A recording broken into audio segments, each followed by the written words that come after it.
This morning, and because we are at BBC Radio Merseyside today, and you don't have to go far from here to see how hard people are hit by the current cost pressures. Already in 2019, half of Liverpool's neighbourhoods were classed as highly deprived by the government. But there are also problems with access to competitively priced food. Some of Liverpool's poorest areas are what's called food deserts, where people have few quality budget places to buy, and food swamps, where the buying options are mostly unhealthy.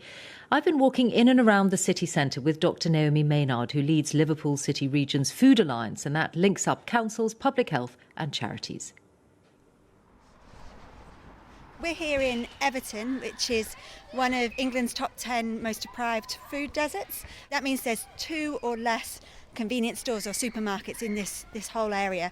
So as we're walking around, you'll see that there aren't easily accessible supermarket. You have to pop on a bus or walk kind of down a very steep hill to get to the nearest one. In a food desert, some people will say, why can't you just do an online shop? And of course that's available for lots of people in the country, but we're in one of the most deprived wards here in Everton, and some people don't have good digital access. Even when that is possible, they're often minimum spends. So, £25 or even at some £40 you'd need to spend. For households living here, that's beyond the kind of amount they spend all at once on their food bill. So that option isn't available. We've just walked up to a corner where there is a convenience store. How much would it be compared to going to one of the big supermarkets? So shopping at a convenience store is a lot more expensive. So things like you can buy a pack of oranges, 4 oranges in there for £2, whilst you could get that for £1 down at the Asda. There's tomatoes in there, again £1.20, whilst kind of 69p in a supermarket. So it's quite a big price markup. What about where the choices are healthy or not? So there's a big banner outside this convenience store: pizza, fries, garlic bread for £5. Yeah, so convenience stores and other kind of similar shops typically have a lot of highly processed foods, so just like what you've just mentioned, and it's tempting, isn't it, when you've got £5 in your pocket, that's what you're going to buy, because that can feed all your family, whilst there's less fresh fruit, fresh vegetables, ways to make meals from scratch available in these stores. Should we head down the road to the food pantry? We've come to the Kensington Fields area, which is also classed as one of Liverpool's food deserts. But there is one option here, which is a food pantry set up inside the community centre. And I'm just going to go in and have a look. Hello. Hiya. The food pantry idea is that you pay a small amount and you take away a selection of food that is worth more than what you paid. And it's just through here.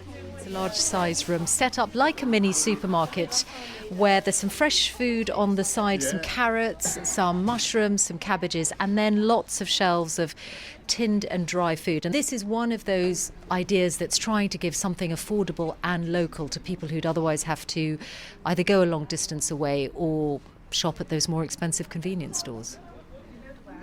I'm just going to go over here and chat to someone who's just finished her shop. Hello, my name is Eileen Kelly and I'm a pensioner, if that's the politically correct word. A very youthful pensioner, I would say. Thank you very much. Do you come here regularly to shop? Yes, I do, yes. Why? Because it's a hand up, as we say, not a handout. And you can get good value for money, and then the money that you've saved you can buy either luxury items for yourself or use it for other things like gas and electric, or if you've got children, a child's trip in school. But I volunteer here as well, so I can shop as well. What would you most often pick up on a shop in here?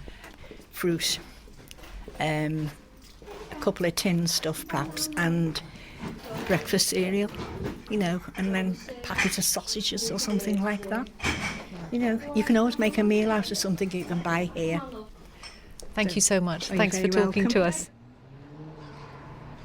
We're back outside the food pantry now, and back with Naomi Maynard. What are you seeing of the impact of all of this on children in the area? Yeah, so if you step back and think about the bigger picture, when you have poor access to good food, it affects affects your health. That's your physical and your mental health. So we know children in the area are more likely to be 1 centimetre shorter than children in wealthier parts of the country. There's also a big difference in life expectancy between our most deprived ward in the city and our least deprived. That's 11 years difference. So the way I think about it, that's the difference between my granddad having been at my wedding or not, and having got to know my children. That's Dr Naomi Maynard. We're going to be hearing from Liverpool City Council just after the news at 7:30.